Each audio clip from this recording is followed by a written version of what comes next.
How to use webhooks on lead entity.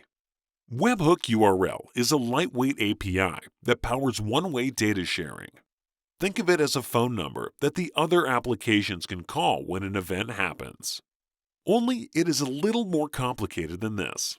You can pass data to other applications via Webhook URL whenever a record is created, deleted, updated, etc. Here is how you can configure it. To get started with your Webhook integration, log into your Kylas application.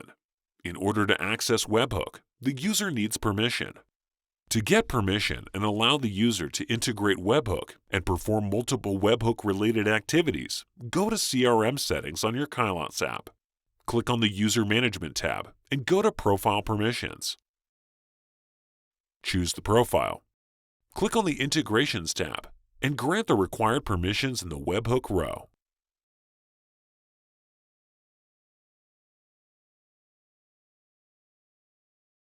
Save it. Click on the Integrations tab and go to Webhook's listing page. Click on Add New Webhook button on the top right corner and fill in the details like Webhook name and request URL that you wish to configure. You can choose an authentication option as per your need.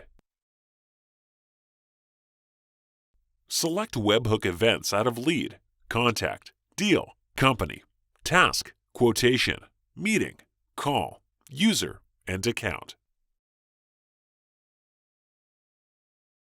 You can see your webhook added to the Webhook listing page, along with all the details like the Webhook URL, events, status, trigger count, last triggered, who created it, and when was it created. For example, if you wish to trigger a webhook for leads, you can simply turn on the toggle switches for the events created, updated, and deleted as per the requirement, and push the data to your portal and save your details. When an event takes place in Kylas, the request will show up in the configured Webhook URL. Webhook history will give you information about all the records that were pushed from Kylas to your application. You will see a failed status if the data wasn't pushed to the given Webhook URL, and a success status if the data was pushed to the given Webhook URL. With Kylas, you can configure your Webhook URL from the UI itself so that the data sharing process is smooth and secure.